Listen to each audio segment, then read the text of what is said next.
Good News Media.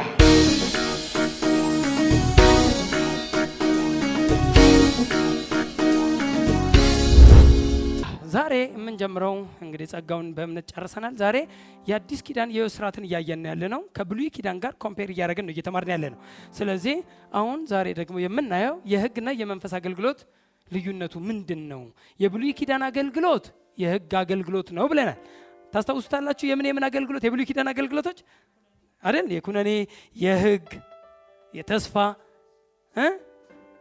የሰዎች ታሪክ ብለን ደርድረናቸዋል። የብሉይ ኪዳን በኋላ ላይ እመጣለሁ።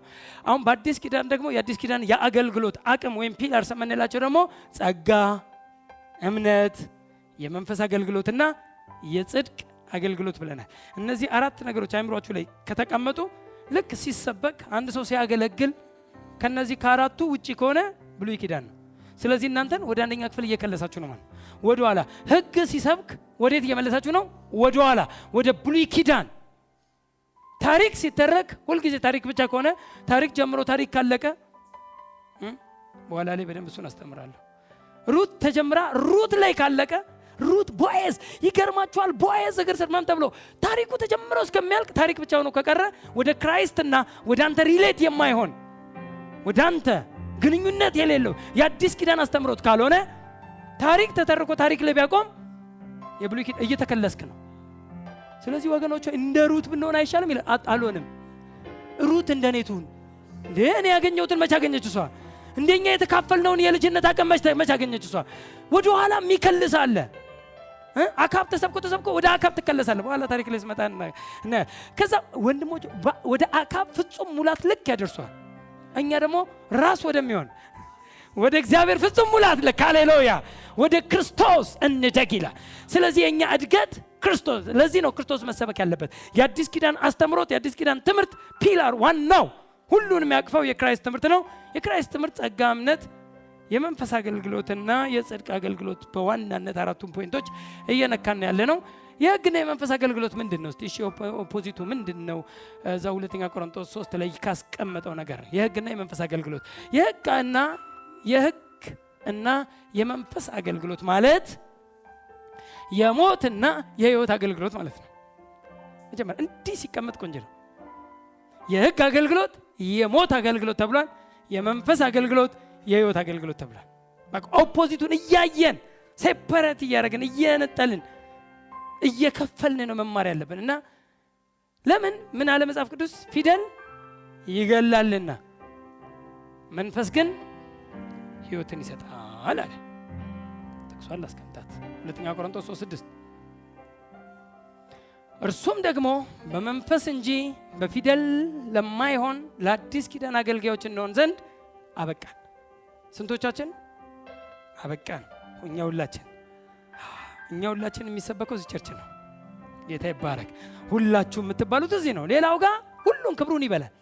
ጠቅልሎ ነው የሚወስድ። ሁሉም ወደ ራሱ ነው የሚያደርገው። እኛ እኔ ሰምቻለሁ በቴሌቪዥን እንኳን እኛ እኮ ሲል እኮ እኛን አገልጋዮች እንጂ እናንተን አይደለም ይላል።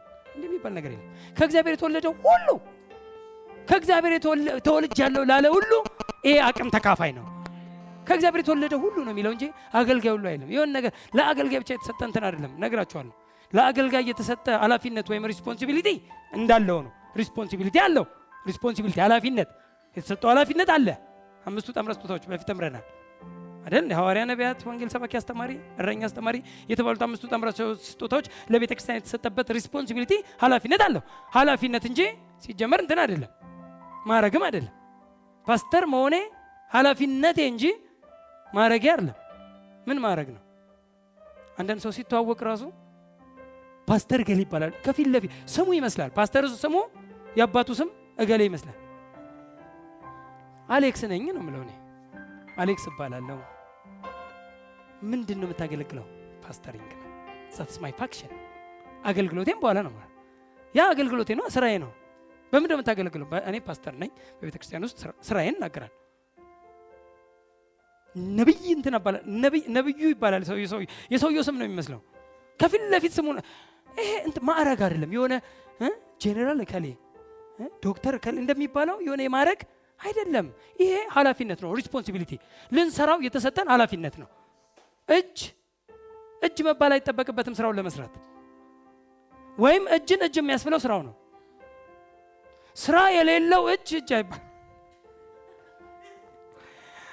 አንዳንድ ሰው ስም አለው ወንጌላዊ ከላይ ይባላል። ወንጌል ግን የማይወድ ነው። ወንጌል ሰርቶ ማያውቅም። ለአንድ ሰው ወንጌል መስክሮ ማያውቅም። ወንጌል ሲጀመር ሰው ሲሰብክም ኢንጆይ አያደርግም። ምን ነው በጥበብ ቢያደርጉት አይሻልም ይላል። እሱ ወንጌል አይወድም። ግን የሆነ ሰው ወንጌል ሲሰብክ እንኳን ደስ የማይለው ነው። ግን ወንጌላዊ ከላይ ተብሎ ምንድነው ስራው ሲባል ማስታወቂያ ፕሮግራም ላይ ውድ የሚናገር የቤተ ክርስቲያናችን ማስታወቂያ። ይሄ አይደለም ወንጌላዊነት። ወንጌላዊነት ፋክሽን ነው፣ ስራ ነው። ወጥቶ ወንጌልን መመስከር ነው። ምንም ፋክሽን ነው ማንነትን የሚገልጠው እንጂ አይደል እንዴ? ማንነትን የሚገልጠው ፋክሽን ስራ ነው፣ ተግባር ነው። አሜን። ኤኒዌይ አበቃን። ስንቶቻችን? እኛ ሁላችን። ሃሌሉያ። ለአዲስ ኪዳን አገልጋዮች እንሆን ዘንድ አበቃን። በምን አለ?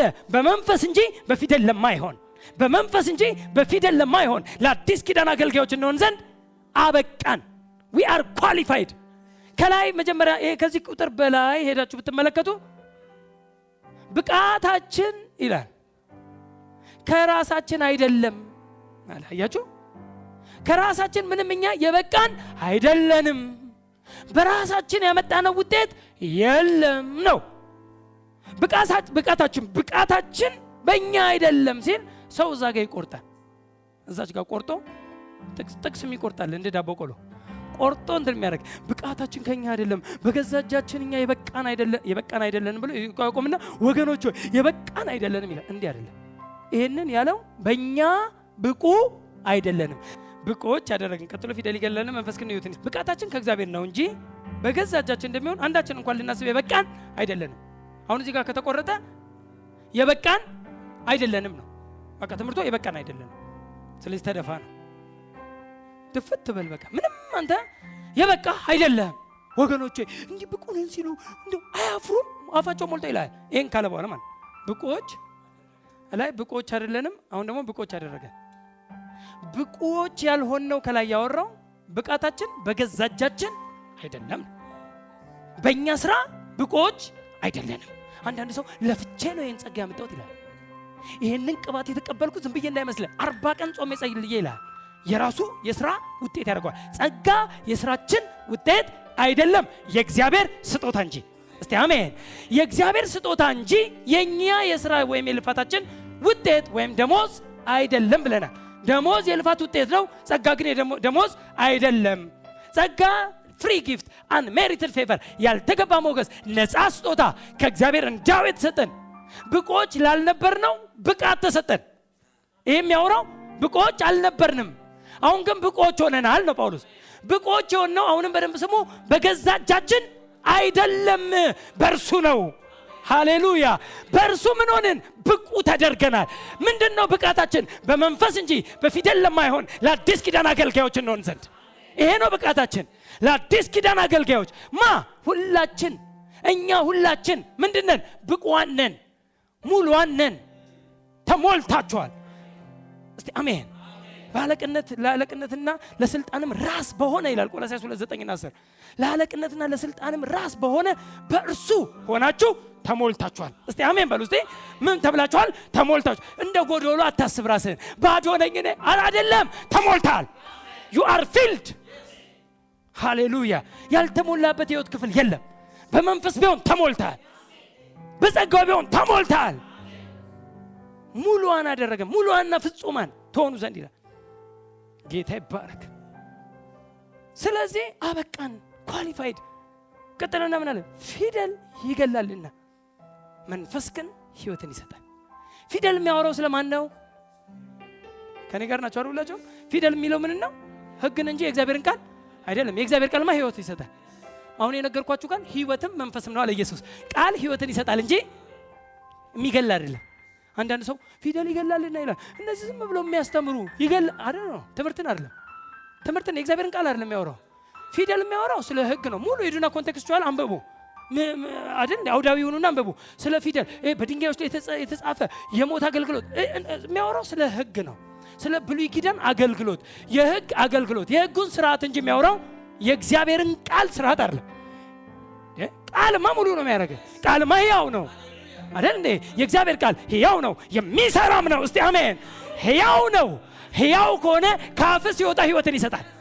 እስቲ አሜን በሉ። እስቲ ዴድ በሆነ ነገር ላይ ቃል አውጣ። እስቲ ቃል ተናገር። ዴድ በሆነ ነገር ላይ ግድ የላችሁም። የእግዚአብሔር ቃል ሕያው ነው ተብሏል። ቃሉ ሄዶ እስቲ ይረፍ። እስቲ አሜን። ለቃል ትልቅ ቦታ ስጡ። ቃል ውስጥ ምን ስላለ? ላይፍ ሕይወት አለው። ሕይወት ተሞልቷል። ቃሎቹ እንዲሁ ባዶ ቃሎች አይደሉም ይላል ዘዳግም ላይ። ዘዳግም 32:47 ላይ ቃሎቹ እንዲሁ ባዶ ቃሎች አይደሉም። የእግዚአብሔር ቃል ባዶ አይደለም፣ ፉል ነው፣ ፊልድ ነው፣ የተሞላ ነው። ለዚህ እኮ ነው ቃሉን ላከ ፈወሳቸውም። ቃል ተልኮም እንደሚፈውሰው ቃሉን ላከ ፈወሳቸውም። ቃል ውስጥ ምን ተሞልቷል? መድኃኒት፣ ሕይወት፣ ሜዲሲን። ለፈለከው ነገር እየሞላ ተልከዋል ቃሉን። እስቲ አሜን። ለፈለከው ይሄድና ዴድ የሆነውን ነገር ሕያው ያደርገዋል። የእግዚአብሔር ቃል ሕያው። ለዚህ ነው ኢየሱስ በዮሐንስ 6:66 ለቀደም በነገርኳችሁ አሁን የነገርኳችሁ ቃል ሕይወትም መንፈስም ነው። ቃል አሁን የነገርኳችሁ ቃል እስቲ ቃል በሉ እስቲ። ስለ ፊደል አይደለም የሚያወራው። የአዲስ ኪዳን ቃል አወራህ ማለትማ ሕይወት ነው የምታወራው። ጸጋን አወራህ ማለትማ ሕይወት ነው የምታወራው። የሕይወት አገልግሎት ነው። ጌታ ይባረክ። ቃል ስትናገሩ ላይፍ ነው። ስፒክ ስታረጉ፣ ብሪዝ ስታረጉ ላይፍ። ለዚህ እኮ ነው የዓመቱ አለቃ ቃል ብቻ ተናገር ያለው። አንዳንድ ሰው ምንድን ናቸው እነዚህ ቃል ብቻ ይላሉ። ቃል ብቻ ሙሉ ነው። ጌታ ይባረክ። ቃል ብቻ ተናገር አለ። ብላቴናዬ ይፈወሳል። እጅ አላለም። እንደውም ጌታ የተደነቀው የሰከረው እንደውም በዚህ ሰውዬ ነው። ያኛውማ መተህ እጅን ብጭንባት ብለው አይደለ? አንደኛው መተህ እጅን አሁን ይሄ እጅ መጫን አያስፈልግም አለ። ቃልህ ሕይወት ስላለው ቃል ብቻ ተናገር ብላቴናዬ ይፈወሳል። እንዲህ አይነት እምነት ያለው አላየውም አለ ጌታ። እንዲህ አይነት እምነት ቃል ውስጥ ሕይወት እንዳለ የሚያምን በቃል ውስጥ ኃይል እንዳለ የሚያምን እያለ እኮ ነው። ቃል ብቻ ተናገር። ፕሬዝ ጋድ። ቃል ውስጥ ሁሉ ሙሉ ነው። የእግዚአብሔር ቃል፣ የአዲስ ኪዳን ቃል፣ የጸጋ ቃል፣ የእምነት ቃል፣ ሃሌሉያ፣ የጽድቅ ቃል የተባለው እነዚህ የአዲስ ኪዳን ቃሎች ሙሉ ናቸው፣ ሕያውም ናቸው፣ ሕይወትም ይሰጣሉ። ሙሉ ነህ። ቃል ከያዝክ ሙሉ ነህ። ፕሬዝ ጋድ፣ ሃሌሉያ። ስለዚህ ምን አለ? እርሱም በመንፈስ እንጂ በፊደል ለማይሆን ለአዲስ ኪዳን አገልጋዮች ነው ዘንድ አበቃን። ፊደል ይገላል፣ ፊደል ሕግ ፊደል ይገላልና መንፈስ ግን ሕይወትን ይሰጣል። የሕግ አገልግሎት በአዲስ ኪዳን የምን አገልግሎት ተብሏል? የሞት አገልግሎት ተብሏል። ሃሌሉያ። በአዲስ ኪዳን ውስጥ ሄዳችሁ የሕግ አገልግሎትን ስታዩት 2 ቆሮንቶስ 3:7 እስካሁን ሮሜ 4:15 ላይ ሄዳችሁ ስትመለከቱ የሚያወራው የሚገድል ነው። የሞት አገልግሎት ቅድምም እዚህ ጋር አለ። ፊደል ይገላል፣ የሞት አገልግሎት 2 ቆሮንቶስ 6:7 የሞት አገልግሎት።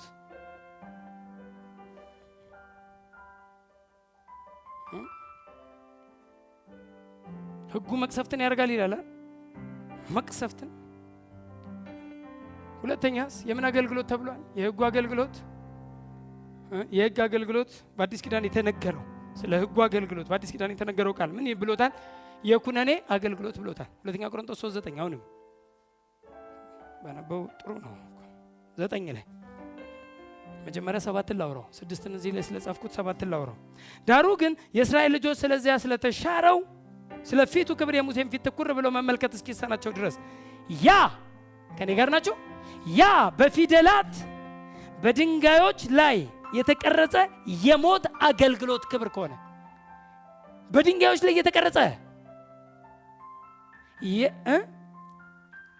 የተቀረጸው የሞት አገልግሎት በክብር ከሆነ የሞት አገልግሎት የሕጉን አገልግሎት ምን አለው? የሞት አገልግሎት ብሎታል። ቁጥር 9 ላይ የኩነኔ አገልግሎት ክብር ከሆነ ይልቅ የጽድቅ አገልግሎት በክብር አብዝቶ ይበልጣል። የኩነኔ አገልግሎት ተብሏል። ሕግ ሙሉ የሚያወራው ስለ ሕጉ ነው። ልጨምርላችሁ። የጥላና የምሳሌ አገልግሎት ተብሏል። በአዲስ ኪዳን ሕጉ ጥላና ምሳሌ ተብሏል። ጥቅሱን ልስጣችሁ። ዕብራውያን 8:5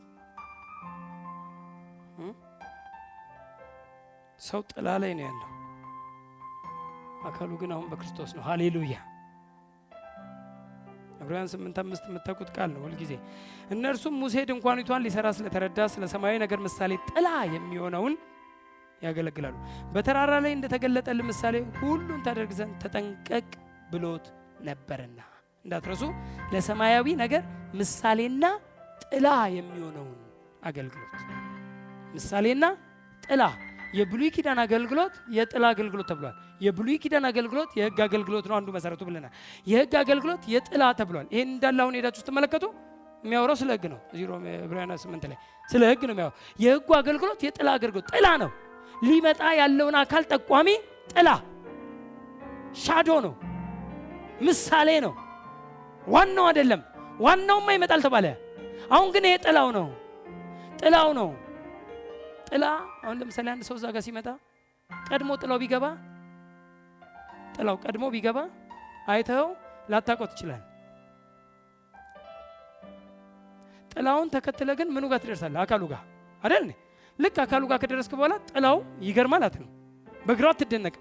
በጥላው ጥላውን እያየ ሴት ነው ወንድ ነው አይደለም። ጥላውን አይተ ወፍራም ነው ቀጭን ነው ረጅም ነው አጭር ነው ትገምታለህ። ጥላውን ተከትለ ከደረስክ በኋላ ግን ተመልሰህ ወደ ጥላው ላይ ግራ ትጋባ። አካሉ ጋር ደርሰናል። ሃሌሉያ።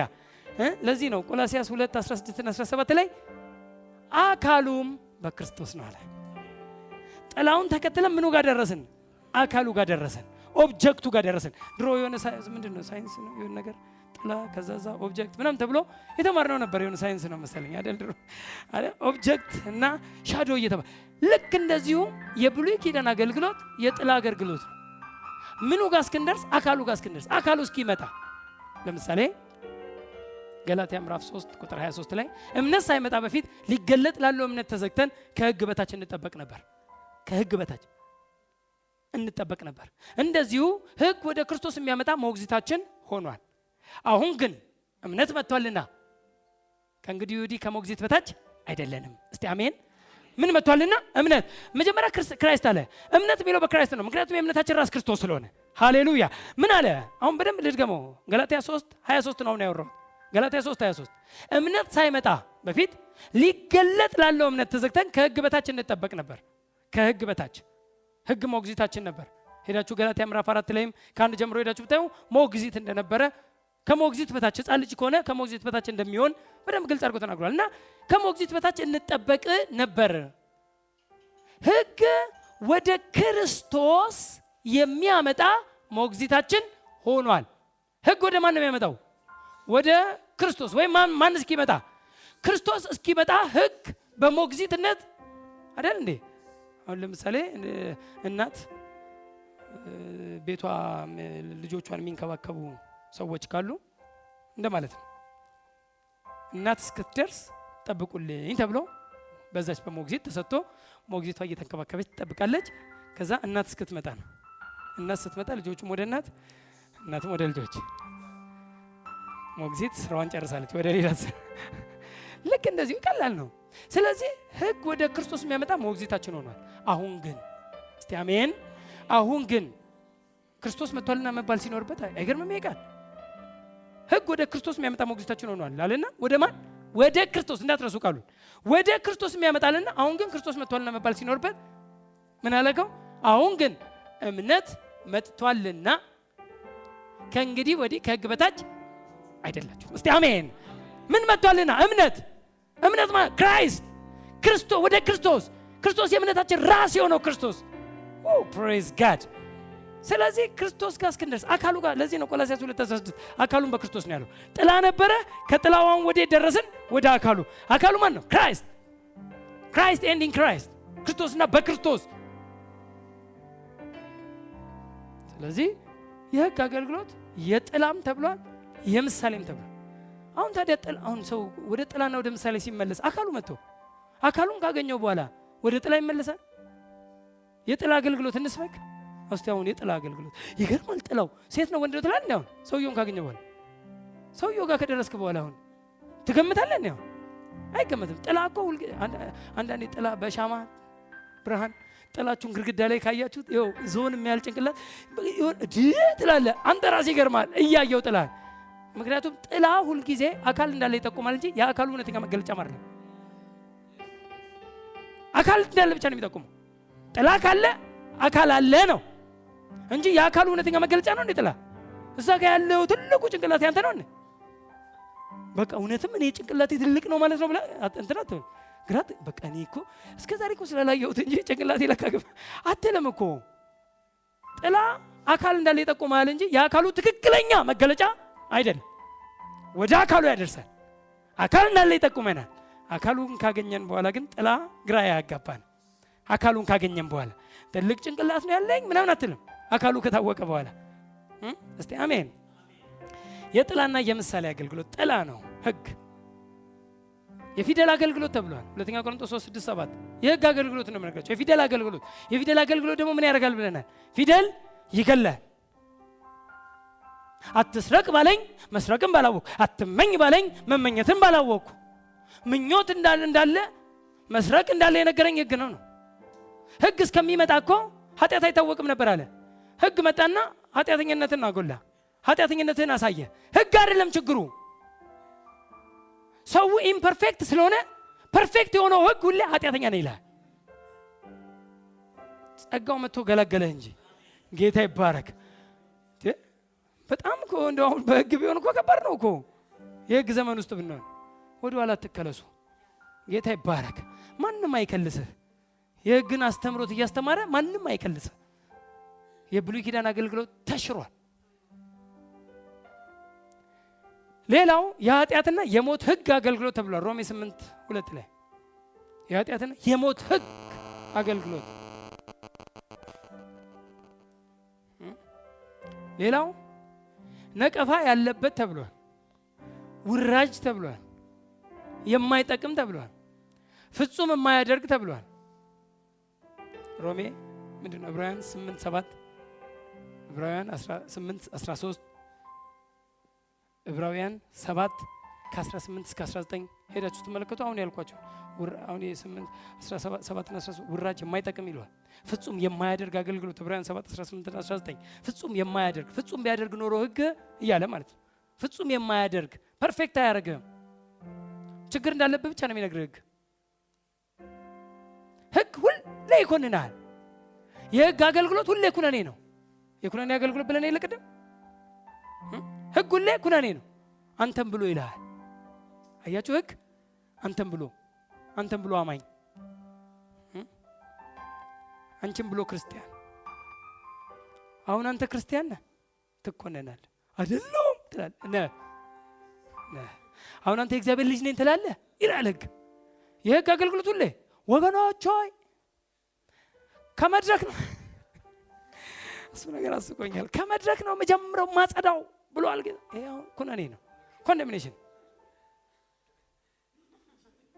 ከመድረክ ነው ማጸዳው ከጀመረ በመድረክ ላይ የሚቆመው ሰውዬ እሱ መጀመሪያ የሚሞት ከሆነ አንተ ምን እንደምትሆን እየነገሩ ነው ማለት ነው።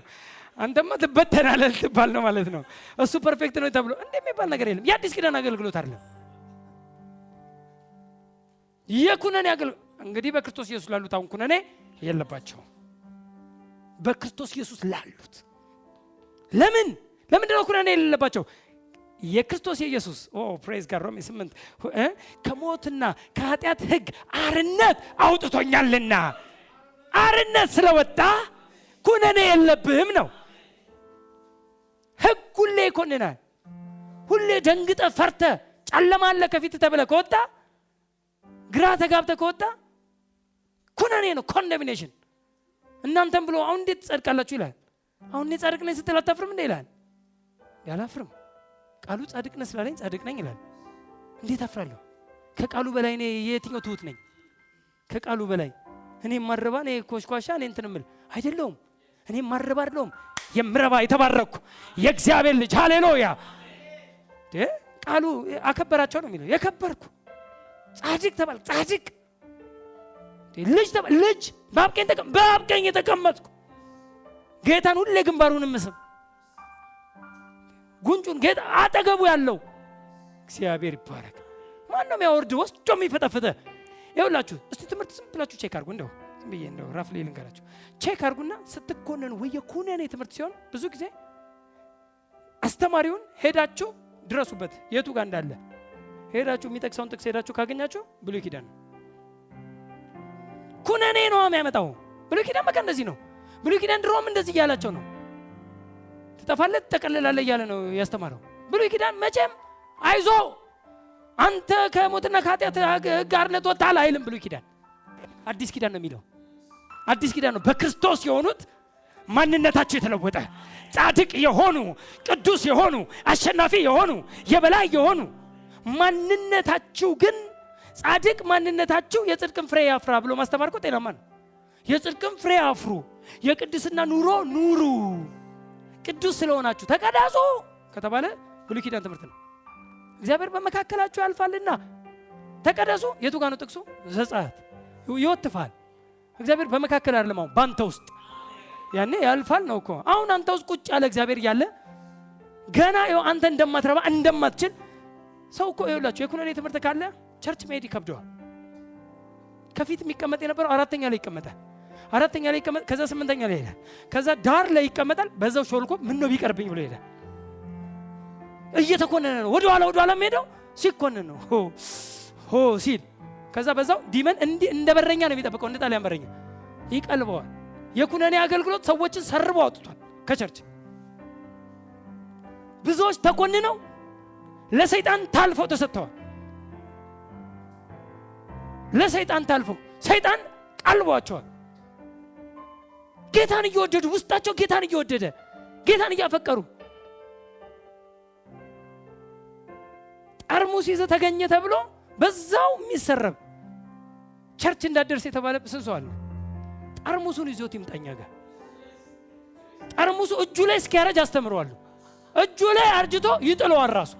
ምኑ ነው የሚያስጥለው? የጸጋው እውነት፣ የጸጋው አቅም፣ የጸጋው ኃይል እንጂ ነካ ተብሎ እንትን ባካረገ አላረገም እንዴ? ማን ያለው?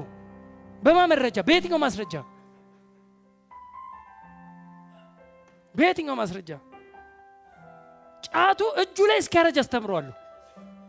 ለፍየል ነው ብሎ እስኪያቀብል እስኪያጎርስ ለፍየል ኩነኔ ኮንኖ እናንተም ብሎ አንተም ብሎ ክርስቲያን ጌታማ ይፈርዳል ምናምን ስትባል ይኸው ተንቀጥቅጠ ሳቱን የሚያወር ከየቱ ጋር ነው ምናምን ብለህ ትሻሻል፣ ትጠፋል፣ ለዲመን ይሰጡሃል። ይሄ ማለት ኃጢአትን ማበረታታት አይደለም፣ የጽድቁን ወይም የጸጋውን አቅም ማስተማር እንጂ። የሚያስፈልገው አሁን አማኝ የጸጋው ኃይል ነው። የጸጋው አቅም ይኸውላችሁ፣ ይህም ጸጋ ኃጢአተኝነትንና ዓለማዊ ምኞትን ክደን። ጸጋውን ቃል ስትማር ኃጢአተኝነትና ዓለማዊ ምኞትን ትክደዋለህ። ተራ ነው ትላለህ፣ ከደረጃዬ በታች ነው ትላለህ፣ ወርጄ አልገኝም ትላለህ። ማንነትህ ሲገባ ተው ተብለህ አይደለም ተውማ አክስትህም መከረችህ፣ አጎትም አባትም ጓደኞችህም፣ አንተም ራስህን መከርክ፣ ግን አልተውክም። እሱ አይደለም አንተ ነፃ የሚያወጣ በውስጥ የሚገባው የጸጋው ቃል ነው። እሱ አንተ ውስጥ ሲገባ ኃይል ሲሆን ብርታት ሲሆን ከተዝለፈለፍክበት ከደከምክበት ነገር ትበረታለህ፣ ትቆማለህ። ቆመም ሌሎችን ታቆማለህ፣ በርትተህ ሌሎችን ታበረታለህ፣ ነፃ ወጥተህ ሌሎችን ነፃ ታወጣለህ። እስቲ አሜን በሉ እስቲ። ሃሌሉያ። ነገ አንተ ለሌሎች ለብዙዎች ግራ ለተጋቡ መፍትሄ ነህ። እስቲ አሜን በሉ። መፍትሄ ነህ። ዛሬ ደከምኩ፣ ዛሬ አልቻልኩም ብለህ ፓስታ አትሁን። ሃሌሉያ። ጌታ ይባረክ። የኩነኔ አገልግሎት ይሄ ማለት ይመስላችኋል አንዳንድ ሰዎች ኃጢአትን ግን ማበረታታት አይሆንም ይላል። ኃጢአትን እንደውም ያ ነው ኃጢአት። ህግን መስበክ ነው ኃጢአት። ኩነኔ ማምጣት ነው ኃጢአት። ህዝቡን ለሰይጣን መስጠት ነው ኃጢአት። ቅድም ላኔ ስተጸልይ ነበር። አይዞ ወገኔ ትለዋለህ፣ ጌታን ያልተቀበለው ወንድሜ እኔ እኮ እንትን አድርጌያለሁ፣ እንዲህ እኮ አድርጌያለሁ፣ እንዲህ እኮ ፈጽሜያለሁ፣ ጌታ እኔን ይቅር የሚለኝ ይመስላል። እንዲህ አሁን ነው ይቅር የሚለህ ትለዋለህ። ምንም ችግር እንዴ ይሄን ሁሉ አድርጋለሁ ምንም እኔ እኮ ሰው ገድያለሁ እኔ እኮ ምናምን ቢልህ ጌታ ምህረቱ ይበዛ ትለዋለህ። የጌታ ምህረት የጌታ ጸጋ ምናምን ብለህ እንደምንም አውርተህ ደግሞ እውነት ነው እኮ የምታወራው ታመጣዋለህ። እዚህ ሲመጣ ግራ ይገባዋል። ቸርቹ ሲገባ ትንሿን የነካውን እንደንትን ታስቆጥርበታል። እዛ ጋር እኮ ስንት ነገር ገንድሻለሁ ያለውን የጌታ ምሕረት ብለህ አምጥተው እዚህ ግን ጌታ የሚምረው አይመስለውም። ለምን? ኮንዶሚኔሽን ፉል ኦፍ ኮንዶሚኔሽን ኩነኔ፣ በኩነኔ የተሞላች የቸርች አስተምሮት። ጸጋን እንሰብካለን። ሃሌሉያ። በእርግጠኝነት እነግራችኋለሁ ጽድቅና ጸጋን የተማረ ሰው የጽድቅ ማንነት የአይደንቲቲው ማንነት የገባው ሰው ከደረጃ በታች አይወርድም። በደንብ እየገባ ሲመጣ እያረጀብ ጩጬ እየሆነብህ ይመጣል። ያስቸገረኝ የምትለው ነገር ሁሉ እጅ ላይ ያረጅብሃል። እንደማያስቸግር ይገባል። አቅም አገኛ። ኃይል የሚሰጥ የዘጋው ቃል ነው። የሕግ ቃል ምን አቅም ይሰጣል? የሕግ ቃል የሚነግሩልህ ኃጢአተኛ ነህ፣ አትረባም ነው፣ አንተም ብሎ ነው ሁሌ የሚያሳይ እንደማትችል። ሕግ ሁሌ መስታወት ነው። የሕግ ትምህርት አትችልም ነው። የጸጋው ትምህርት ግን ትችላለህ፣ ትጥለዋለህ። እስቲ አሜን። የሕግ ሰባኪዎች አይደለንም። እግዚአብሔር ተመስገን። ሃሌሉያ። ደስ ይለኛል ስለ ጌታ። የመንፈስ አገልግሎት ምንድነው? ትንሽ ልናገርና እጨርሳለሁ። ጌታ ይባረክ። የመንፈስ አገልግሎት ምንድነው? አሁን የሕግን አገልግሎት ታያችሁታል። አሁን የሕግና የመንፈስን ኮምፔር እያደረገን ነው። የሕግ አገልግሎት የኩነኔ የሞት በቃ ብዙ አለ። የመንፈስ አገልግሎትስ የህይወት አገልግሎት ማለት ነው። ሕግ ወይም ፊደል ይገላልና መንፈስ ግን ሕይወትን ይሰጣል። የመንፈስ አገልግሎት እንዴት ይልቅ በክብር አይሆን ካለ ምን ማለት ነው? የመንፈስ አገልግሎት ይልቅ በክብር የተባለው የህይወት አገልግሎት ስለሆነ ሁለተኛ ቆሮንቶስ 3 እዛው ላይ መንፈስ ግን ሕይወትን ይሰጣል። ሮሜ 8:2 ሮሜ 8:11 ክርስቶስ ኢየሱስን ከሙታን ያስነሳው ይህ መንፈስ ሮሜ 8:11 ክርስቶስ ኢየሱስን ከሙታን ያስነሳው ይህ መንፈስ በእናንተ ውስጥ ስላለ በእናንተ ውስጥ ስለሚኖር ቢኖር ነው የሚለው ስለሚኖር ይላል እንግሊዘኛው። በእናንተ ውስጥ ስላለ በእናንተ ውስጥ ስለሚኖር ለሚሞተው ሰውነታችሁ ሕይወትን ይሰጠዋል። እስቲ አሜን።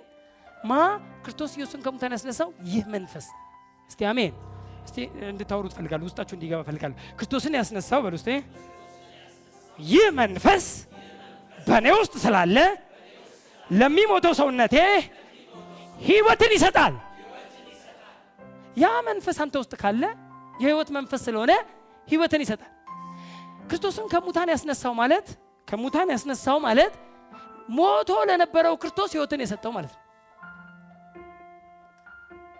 ሞቶ ለነበረው ክርስቶስ ሕይወትን የሰጠው መንፈስ አሁን በእናንተ ውስጥ ስላለ የእናንተን ልንገራችሁ። ሃሌሉያ። በእናንተ ውስጥ ስላለ ለእናንተ ለሞታችሁት አይልም፣ ገና ላልሞታችሁት ለሚሞተው ሰውነታችሁ ክርስቶስን ከሞት ወደ ሕይወት የለወጠው ክርስቶስን ከሙታን ያስነሳው ከሞት ወደ ሕይወት ያመጣው ይህ መንፈስ በእናንተ ውስጥ ስላለ ለእናንተ ግን ለሚሞተው ሰውነታችሁ ገና ላልሞተው ለሚሞተው ሰውነታችሁ ሕይወትን ይሰጠዋል። እስቲ አሜን። ገና እኛ ላልሞተው አልሞተም እኮ ሰውነቴ አልሞተም። ላልሞተው ሰውነቴ ገና ለሚሞተው ሰውነቴ ሕይወትን ይሰጠዋል፣ ጤንነትን ይሰጣል። የሕይወት መንፈስ ነው እኔ ውስጥ ያለው። ውስጤ እየሞተ የሚሄድ አካል አይኖርም። ፕሬዝ ጋድ። እየሞተ የሚሄድ ኩላሊት አይኖረኝም። በእኔ ውስጥ ቅዱሱ መንፈስ አለ። ለሚሞተው ሰውነታችሁ ምን ይሰጠዋል? ሕይወትን ይሰጠዋል። ዳይንግ የጀመረ ነገር ቢኖር ዳይ ባንዴ አይደለም፣ የመኪና አደጋ ካልሆነ በስተቀር ሰዎች ሲታመሙ ዳይንግ ነው የሚባለው። እየሞተ አረ እንዴ ዳይንግ ነው። ከዛ ልክ መጨረሻ ነው የሚሆነው። ዳይንግ እያለ እየሄደ እየደከመ እየሞተ ያለ አካል ቢኖር እነግራቸዋለሁ። እስቲ አሜን። በእናንተ ውስጥ እንዳለ ብታምኑ፣ የሕይወት መንፈስ እንደሆነ ብታምኑ፣ ክርስቶስን ያስነሳው መንፈስ በእናንተ ውስጥ እንዳለ ብታምኑ ለሚሞተው ሰውነታችሁ ሕይወትን ይሰጠዋል። ዳይንግ የጀመረውን ሊቪንግ ያደርገዋል። ሕይወትን እየሰጠ እስቲ አሜን በሉ። እስቲ እየሰጠ ፐርፌክት ጨጓራ። እስቲ አሜን። ሕይወትን እየሰጠ ፐርፌክት ኪድኒ፣ ብራንድ ኪድኒ። ኃይል ነው፣ የእግዚአብሔር ኃይል ነው። ያንተ ኃይል አይደል፣ የእግዚአብሔር ኃይል ነው። ካንተ ወደዛ ኦፕሬት ነው። ግን ምን ይፈልጋል? ፌዝ። ያቺ ሴት መጣች፣ በእምነት ከኢየሱስ ውስጥ ምን ወሰደች? ኃይል ወሰደች። ማን የነካኝ አለ ጌታ። ማን የነካኝ ትላለህ እንደ ሁሉ እየገፈተረ አሉት አይደለም ማለት ኃይል ከኔ ወጥቷል። ይገባዋል። ኃይል ከእርሱ እንደወጣ ይገባዋል። የመንካት አይደለም አለ ኃይል ይወሰዳል። ኃይል የሚወሰደው በእምነት ነው። ሳራም ለመጸነስ በእምነት ኃይልን አገኘች። ኃይል የሚወሰደው በእምነት ነው። ጌታ ይባረክ። አመነች ሴትዮ ሄዳ ኃይል ሰረቀችው። በቃ ጌታ ማን የነካኝ እስኪ ሰረቀችው፣ አላስፈቀደችው። ሌላው እጅን ብጭንበት እጅን ብጭንብኝ ምናምን ነገር ምናምን እያለ ነው የሚሄደው። እያስፈቀደ ነው የሚፈወሰው። እቺ አላስፈቀደው ማለት እምነት ይዣለሁ እሰርቀዋለሁ ኃይል በቃ አለኝ እምነት አለች አልነግረውም ማለት ሄደችና ጅው አድርጋ ኃይል ወሰደችበት። እምነት ኃይል እንደሚወስድ ገብቷታል። ከዛ ማን የነካኝ ይላል። ከዛ የሆነውን ሁሉ ነገረችው ተንበርክካ እየተንቀጠቀጠች። ምክንያቱም ከባድ ነው በወቅቱ አዲሱ ኪዳን አልጀመረም። የብሉይ ኪዳን ስርዓት ውስጥ ነው፣ የህግ ስርዓት ነው። ደም የሚፈሳት ሴት መንካት አትችልም ማንንም። ታረክሳለች፣ እሷም ረክሳ ሌላውን ታስረክሳለች የሚባል የህግ ስርዓት የነበረበት ዘመን ነው። ሁሉን ነገረችው። ከዛ ልጄ ሆይ አለ ጌታ ደስ እያለው ፈገግ እያለ እንደኔ ሃሌሉያ ልጄ ሆይ እምነትሽ አድኖሻል። your faith made you whole እምነትሽ ሙሉ አድርጎሻል አላት። እምነትሽ ጸጋዬ ኃይሌ አላለም። እስቲ አሜን። አው ጸጋዬ ነው ከኔ የወጣው ኃይል ወጥቷል እኮ። እኔ እኮ ታውቆኝ ነበር የኔት ከኔ ውስጥ ሲወጣ እኮ ገብቶኝ ነበር። በእንግዲህ ሮብሮብ አትቅር ያላላት ሁሌ እኔን ተከታይ ከኔ ውስጥ ምናምን አላላትም። your faith ያንቺ እምነት ኢንዲፔንደንስ ያረጋት። ነገ እኔ ባልኖርም እምነትሽ ውጤት ያመጣል። ሃሌሉያ your faith made you whole your faith not my grace not my power ከሱ ወጥቶ እኮ ነው ኃይል የፈወሳት። ግን ኃይሌ ብሎ ኃይሉ ላይ አላስቀምጣትም። እምነትሽ praise God ሃሌሉያ anyway የመንፈስ አገልግሎት የህይወት አገልግሎት መንፈስ ምን ይሰጣል? ህይወትን ይሰጣል። እስቲ አሜን። ክርስቶስን ከሙታን ያስነሳው መንፈስ በእናንተ ውስጥ ስላለ ለሚሞቱ ሰውነታችሁ ህይወትን ይሰጠዋል። እስቲ አሜን። እጅ ስጭኑ ህይወት ያልፋል። እስቲ አሜን። አው ለታመመ ሰው በእምነት ሂዱና እጅ መጫን ብቻ ነው የሚያስፈልገው። ልክ እጅን ስጭን ካንተ የሚያልፈው ያ አኖይንቲንግ ካንተ የሚያልፈው ያ መንፈስ ህይወትን ይሰጠዋል። ሌላ ምንም የለም። እጆቻቸውንም ይጭናሉ ሲል ምንድነው ያንተ እጅ? ያንተ እጅ ምንድነው? ያንተ እጅ ምን ሊያመጣ ነው? ምንድነው? እጃችን ዲፈረንት ነው። በእምነት እጅን ስጭን የሚያልፍ ኃይል አለ ነው። እጆቻቸውን ያመኑትንም እነዚህ ምልክቶች ይከተሏቸዋል። በስሜ አጋንንት ያወጣሉ፣ በአዲስ ቋንቋ ይናገራሉ፣ እባቦችን ይይዛሉ፣ የሚገድል ነገር ቢጠጡ አይጎዳቸውም። እጆቻቸውን ያመኑ ሁሉ እስቲ አሜን። አማኝ ሁሉ እጁን ይጭናል እንጂ እጅ አይጫንበትም። እንዲህ ያልኩ ሊያታስጭን ሂድና ጫን። ሃሌሉያ። የምጭን ውስጥ ምን አለ? ኃይል አለ። ያ ኃይል ይወጣል፣ ነፃ ያወጣል። ስለዚህ ያመኑትም እነዚህ ምልክቶች እጆቻቸውን በድዌዎች ላይ ይጭናሉ። ምንድነው እጅ መጫን? እጅ ሲጭን ከዚህ ውስጥ የሚያልፍ ኃይል ከዚህ ውስጥ የሚያልፍ የህይወት መንፈስ አለ። ያ የህይወት መንፈስ ለሚሞት ሰውነት አለ እየተበላሸ ላለ ሰውነት ህይወትን ይሰጠዋል፣ ሙሉ ያደርገዋል። እስቲ አሜን። እስቲ ሄጄ በሉ እስቲ እጄን እጭናለሁ። ፕሬዝ ጋድ ውጤት ያመጣል። ሃሌሉያ። ግዴለም ስራውን የሚሰራው አንተ እንዳይመስልህ። እጅ ገብቶ የሆነ ነገር ኦፕሬሽን አያካሄድም። መንፈስ ግን ይገባና ኦፕሬሽን ያካሂዳል። ኦፕሬሽን የሚያካሂደው መንፈስ ነው። የህይወት መንፈስ ካንተ ወደ ሌላው ያልፋል። ፕሬዝ ጋድ። የህይወት መንፈስ ነው የሚለው የልብ የውስጥ የህግ ጽሕፈት ማለት ነው። የመንፈስ አገልግሎት ማለት የልብ የውስጥ ጽሕፈት አገልግሎት። ህጌንም በልቦናቸው ላይ ጽፋለሁ። የመንፈስ አገልግሎት ጌታ ይባረክ። ውስጥ ነው የምታነበው። በቀደም ዕብራውያን ምንድነው ምሳሌ 3 ላይ ብሩኬ ሲያጸልየን ሲናገራት ነበርች። ምሳሌ 3 ላይ በልብም ጽላት ላይ ጻፈው። ጌታ ይባረክ። በልብ ላይ የሚጻፍ የመንፈስ አገልግሎት እናንተ በያው እግዚአብሔር መንፈስ እንጂ በቀለም አይደለም፣ ስጋ በሆነ በልብ ጽላት እንጂ በድንጋይ ጽላት ያልተጻፈ። እስቲ አሜን። ድንጋይ ላይ የተጻፈ ሳይሆን በልብ ላይ የተጻፈ ያልተጻፈ በእኛም የተገለገለ የክርስቶስ መልእክት እንደሆናችሁ የተገለጠ ነው። ዕብራውያን 8:10 ላይ ይህንን ነው የሚናገረው። ሕጌም በልቦናችሁ ላይ እጽፈዋለሁ። ሕዝቅኤል 36:26-27 የድንጋዩን ልብ አውጥቼ የሥጋውን ልብ እሰጣችኋለሁ፣ ይህም ስለ መንፈስ ቅዱስ ተናገረ ይላል። ፕሬዝ ጋድ። የመንፈስ አገልግሎት ማለት የልብ ወይም የውስጥ የሕግ ጽሕፈት አገልግሎት ማለት ነው። አራተኛው ወይም ሶስተኛው የክብር አገልግሎት ማለት ነው። የመንፈስ አገልግሎት ማለት የክብር አገልግሎት። የመንፈስ አገልግሎት እንዴት ይልቅ በክብር አይሆን ሁለተኛ ቆሮንቶስ 3:18 እንዴት ይልቅ በክብር አይሆን? እንደውም ምንድነው የሚለው እዛው 3:18 ላይ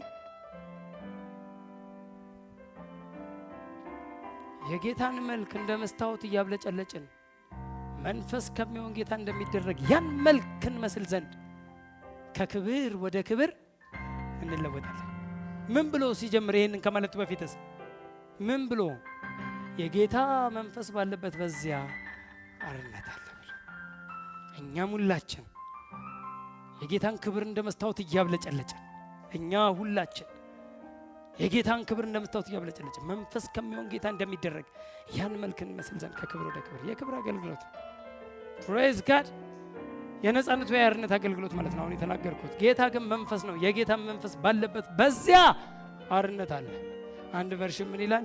መንፈስ ጌታ በሆነበት በዚያ አርነት አለ ይላል። ሃሌሉያ። መንፈስ ጌታ በሆነበት ሪስፔክት ስታረገው፣ መንፈስን ጌታ ስታረገው፣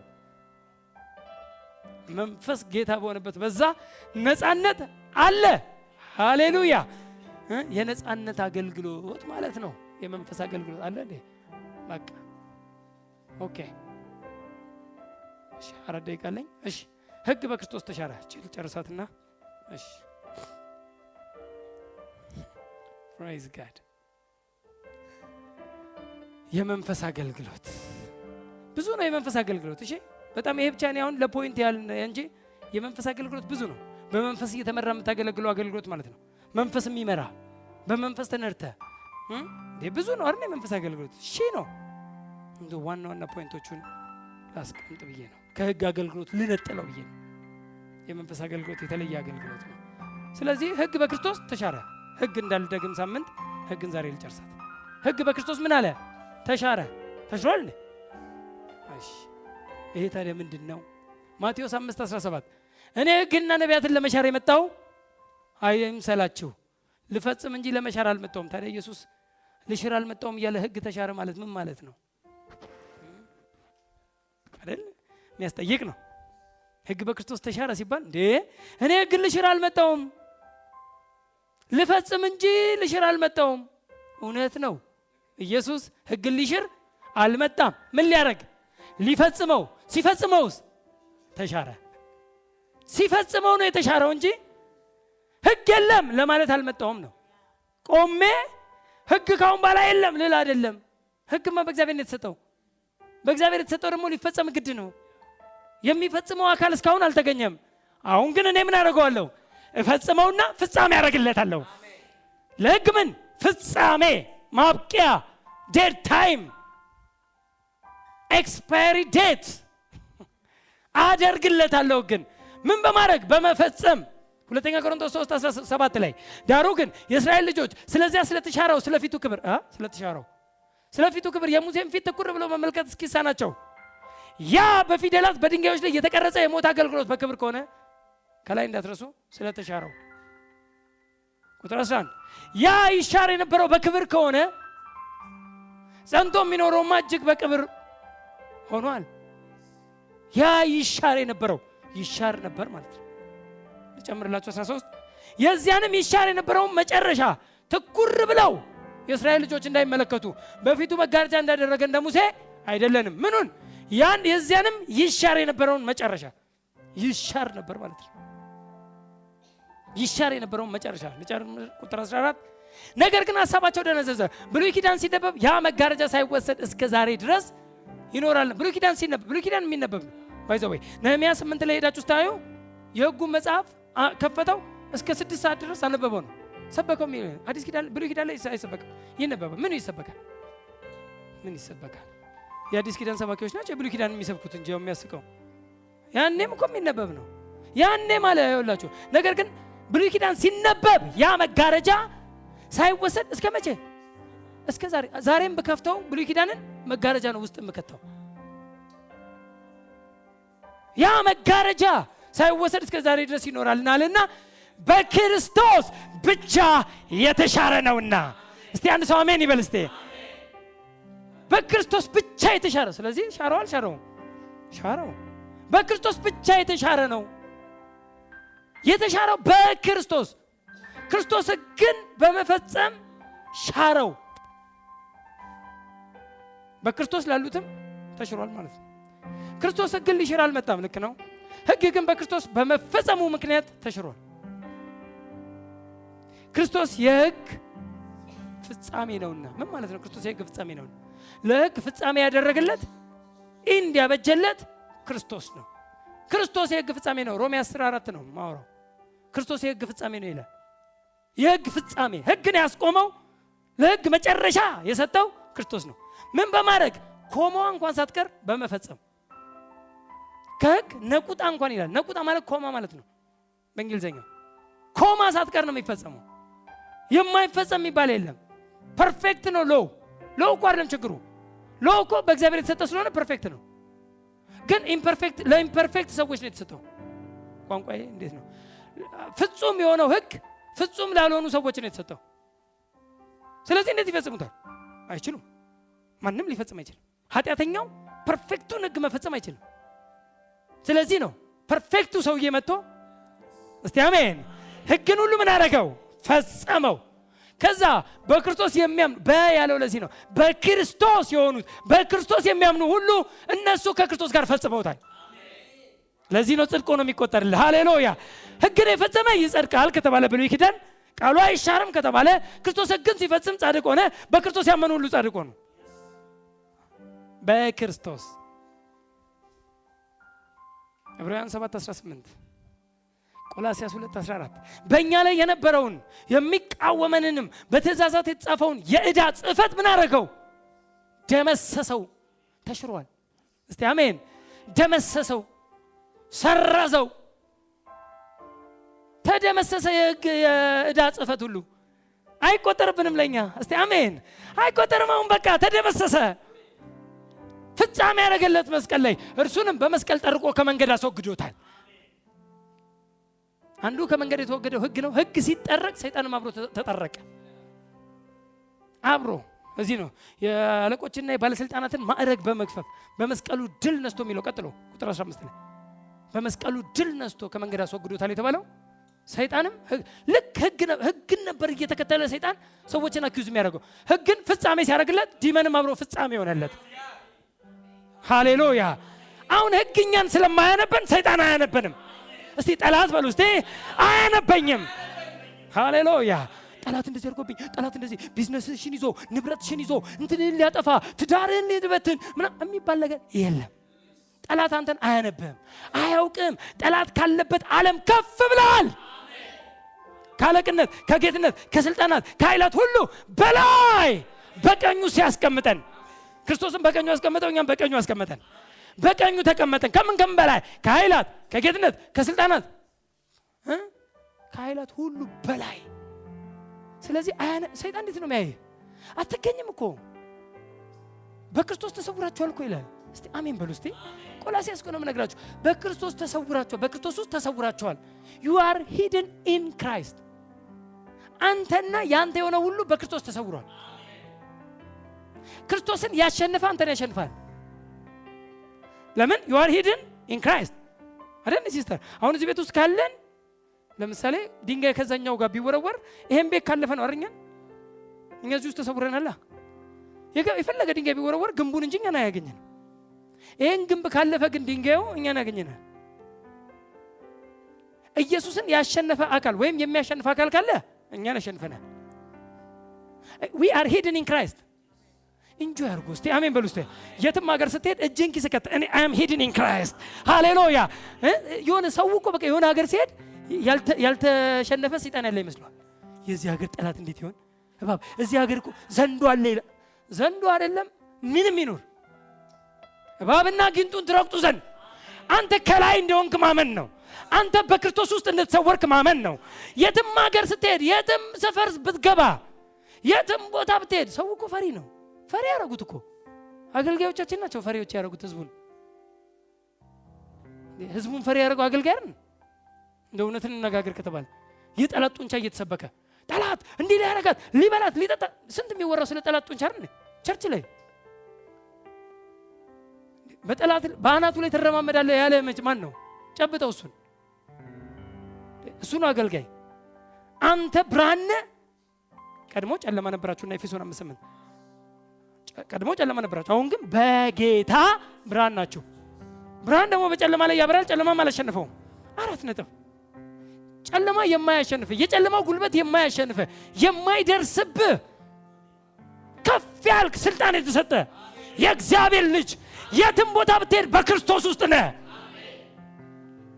የሚጎዳችሁ የምንም ነገር የለም እኮ አለ። እባብና ጊንጡን ትረግጡ ዘንድ በጠላትም ኃይል ሁሉ ላይ ስልጣን ሰጥቻችኋለሁ አለና የሚጎዳችሁም ምንም ነገር የለም። ሉቃስ 10:19 አሬን የሚጎዳችሁ ምንም ነገር የለም ካለ የለም። እኛ እንጂ ባለስልጣኑ እሱ ባለስልጣን አይደለም። ስልጣኑማ ተገፈፈ። ኢየሱስ ሲሞት እሱንም መስቀል ላይ ጠረቀው። ያለቅነት ያለቆችና የባለስልጣናትን ማዕረግ በመግፈፍ በመስቀሉ ድል ነስቶ ከመንገድ አስወገደው። እስቲ አሜን። ሕግ ሲጠረቅ ሰይጣንም አብሮ ተጠርቋል። የለም ተሸንፏል። እስከ መስቀል ድረስ ሰይጣን ስልጣን ነበረው። ከመስቀል በኋላ ግን በአዲስ ኪዳን እየተማርን ያለነው ከመስቀል በኋላ ነው። ሃሌሉያ። ከመስቀል በኋላ ግን ምንም አይነት ስልጣን ሰይጣን በእኛ ላይ የለውም። እኛ ግን በእርሱ ላይ ስልጣን አለን።